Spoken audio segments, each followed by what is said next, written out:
j'avais envie de partager une délicate et savoureuse histoire d'un temps ancien, écrite au siècle dernier par un ami de la famille, à l'esprit badin. Il aimait taquiner la muse fièrement et faire des jeux de mots malins. Non, non, ce n'est pas une lettre de Montmoulin, seulement en toute simplicité un sonnet délicat et fin. Cette histoire s'appelle Le rossignol qu'aimait Colette. Colette avait 17 ans. 17 ans. Est-il des laides à cet âge? La fraîcheur, l'éclat du printemps, une femme en fleurs, vous en faut-il davantage? Mais avec cette beauté du diable, Colette avait piquant mélange si bien que l'on n'eût pas été surpris, en chiffonnant sa collerette, de poser la main sur les plis d'une aile, tant la mignonnette avait l'air de ne pas y toucher. Mais me direz-vous, y touchait-elle? Indiscret! Où diable avez-vous donc la cervelle? Contentez-vous de savoir, pour le moment, que notre aimable Colette aimait le rossignol et son doux chant. Notez bien ce détail touchant, car le rossignol, on peut me croire, joue un grand rôle en l'histoire. Colette l'aimait tant, le chérissait tant, qu'elle voulait toujours l'entendre et toujours s'endormir en l'écoutant. « Dis, maman, quand fera-t-on porter ma couchette dans la chambre du pavillon? Il fait si chaud dans ma chambrette que de la nuit je ne dors point. Dans le pavillon, au contraire, il fait si bon, petite mère, et là, sur les arbres du jardin, le rossignol viendrait soir et matin pour me distraire de ses roulades et de ses bémols. Ah, j'aime tant le rossignol. » « Cher enfant, répondit la mère, tout en se laissant cajoler, je t'ai déjà dit et redit que ton père ne veut pas en entendre parler. En effet, le papa, bien que débonnaire, ne faisait plus guère de roulade ni de bémol, et se méfiait bien des rossignols. Il estimait qu'une fillette avec sa vertu de mignonnette, près de papa dans la chambrette, doit dormir, loin des oisillons et des rôdeurs de pavillon. Ah, je gage que bien des papas auraient tenu pareil langage. Mais il est dit qu'à la maison, la femme aura toujours raison, et ce qu'elle se met en tête se fera malgré tout. D'autant plus lorsqu'il y a un rossignol sous roche. Alors, Colette pleura, Colette bouda, Colette pâlit, maigrit, tomba malade. Et le papa, qu'elle obséda, fit comme toujours. Il céda.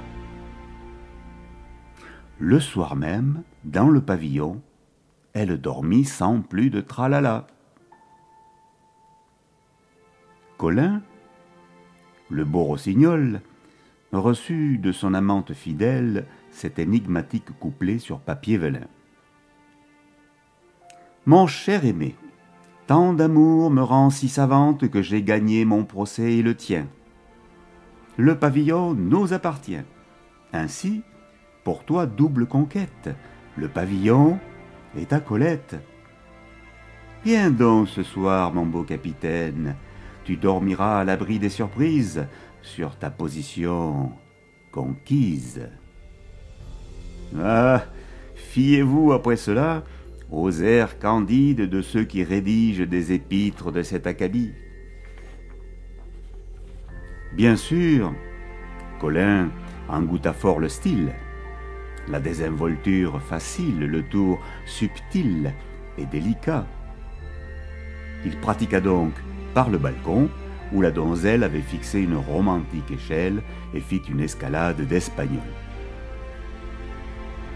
Colin apportait son rossignol. Vous savez? Oui, le rossignol qu'aimait Colette. Mais comme en réalité, Colin ne faisait que peu de cas de sa liberté, il fallut aussitôt le mettre en cage. Et quoique sa captivité fût des plus étroites, je gage que le drôle en fut enchanté, car à peine fut-il attrapé qu'il commença un doux ramage. Un bien doux ramage d'abord en notes langoureuses qu'il modulait en longs accords. Puis, rapidement, par secousses et par saccades, il multiplia ainsi ses ébats et roucoulades, au point que ses chansons mettaient Colette en pâmoison. Ô cher amant, bijou fidèle, gentil rossignol, mon amour, chante, oh chante encore, chante toujours. Tant et si bien que l'on compta qu'avec refrain complet, la sérénade eut 7 couplets. 7 couplets!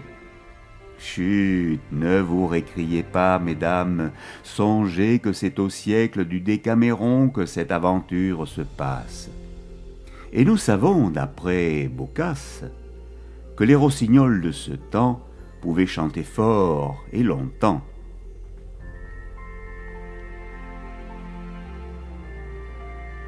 Réveillé, le père de Colette partit voir si la fillette dormait paisiblement dans son nouvel appartement et si rien ne troublait son somme. On suppose aisément la tête que fit le bonhomme quand, sous le virginal rideau, il découvrit le tableau. Croyant rêver sornette, le papa frotta fort ses lunettes et sur son nez les fixa. Mais la vision saugrenue ne cessait d'offusquer sa vue. Il se dit que c'était ça. La chose était claire. Elle crevait les yeux, voilà. Il alla trouver sa femme et dit « Viens et t'habille. Viens voir ta fille. Moi qui voulais l'empêcher de choisir sa chambre à coucher, point tort je n'avais. Je savais que la petite aimait le chant du rossignol, mais du diable, si je croyais qu'elle allait le prendre. Mais elle l'a pris. Viens, ma chère, par ici, et rends-toi compte de cette folie. » Aux yeux stupéfiés de la maman, le pot-aux roses fut découvert maintenant.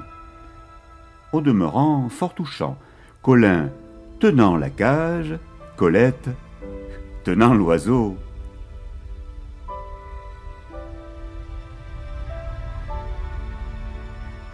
Quand l'aurore, que l'on dit pudique, éclaira de ses chastes feux le groupe éminemment plastique que formaient nos deux amoureux, la maman dut rougir comme rougissent les aurores, car ils avaient dans leurs ébats mis la couverture à bas et plus rien ne voilait leur pose.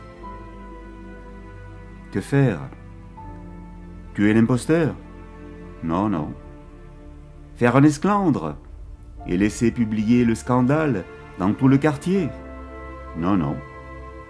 À tout prendre, valait mieux s'en faire un gendre. Alors, un mariage que l'on bâcla dans la voisine cathédrale termina donc cette histoire à la satisfaction générale. Tout est bien, qui finit bien. Et selon l'usage que l'on veut en faire, tout conte de cet âge possède une sage moralité. Belles dames, écoutez.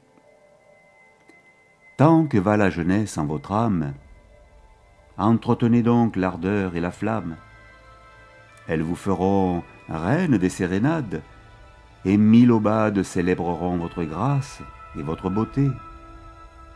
Faites chanter le plus souvent ce rossignol qu'aimait Colette, car lorsque vieillesse viendra, son beau chant naturellement cessera, ne laissant après lui que regrets et souvenirs.